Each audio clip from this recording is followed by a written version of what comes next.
And for more on what's happening on Capitol Hill, I am joined by Democratic Senator Mazie Hirono of Hawaii. She's a member of several committees, including the key Senate Judiciary Committee. Senator, thank you for joining us. Senator Hirono, we saw this weekend, good morning, we saw this weekend's NRA, RNC meetings. Republican Party is really not backing down from their positions on guns, on abortion measures, anti-abortion measures, I should say, on anti-LGBTQ bills.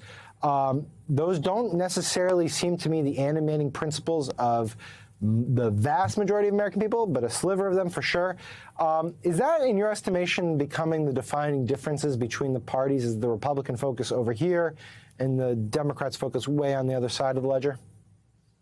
The fact that the Republicans are taking extremist positions in so many of these issues, including, of course, a person's bodily autonomy, gun safety, that they're turning their backs on what the majority of people of America want. And they think they can do this without any consequences. But I think they will find that the Wisconsin election was not an anomaly. And my hope is that all the young people, everyone calling for gun safety legislation, and I am heartsick with the information that we just received from Alabama.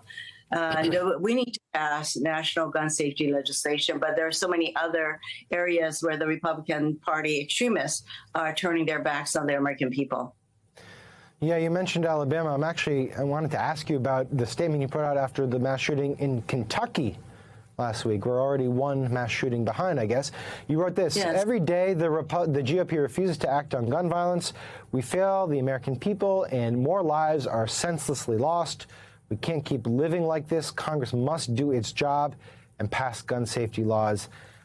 I got to be honest. I know why you put out the statement. I understand the sentiment. I understand the frustration. But, you know, we've been through this for 10 years plus now. Mass shootings do not move Congress to act. They do not move Republicans to consider serious, substantial gun safety legislation. Do you expect any changes? If so, why? And presuming there is no action, what recourse do Democrats even have with respect to gun control? Two things. The change will happen when people who support gun safety legislation gets elected. So it is truly up to our voters, our constituents, to make that difference, to call for that change.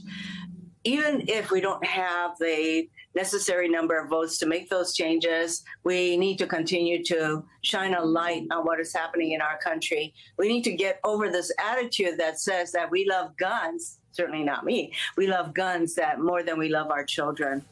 And all of the legislation relating to concealed carry and not eliminating assault weapons, it just adds to the trauma. Truly, our children are traumatized. They're wondering whether they can even make it through elementary school. That is not how our country should be. I want to ask you about a very delicate situation, but one that's exceptionally pertinent in this day and age, which is the quiet debate this week around one of your colleagues, Senator Dianne Feinstein. The 89-year-old has been gone from the Senate for 2 months as she's dealing with the shingles. She's missed 58 straight votes, I believe, by NBC's count.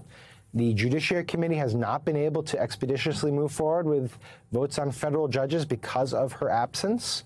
And there have been calls for her resignation from a few Democrats in the House. I want to know, where do you stand on the matter of what your colleague, Dianne Feinstein, should do?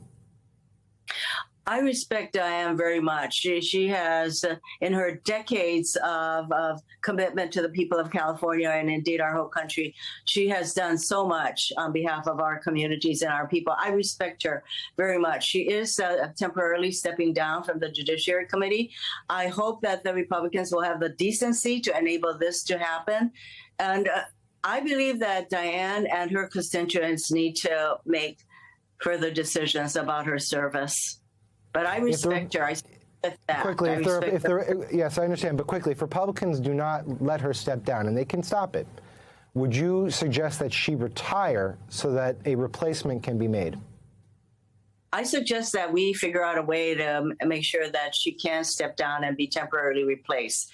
There's nothing that says we should let the Republicans once again stifle any meaningful anything. So I expect that we will figure out how to make this happen.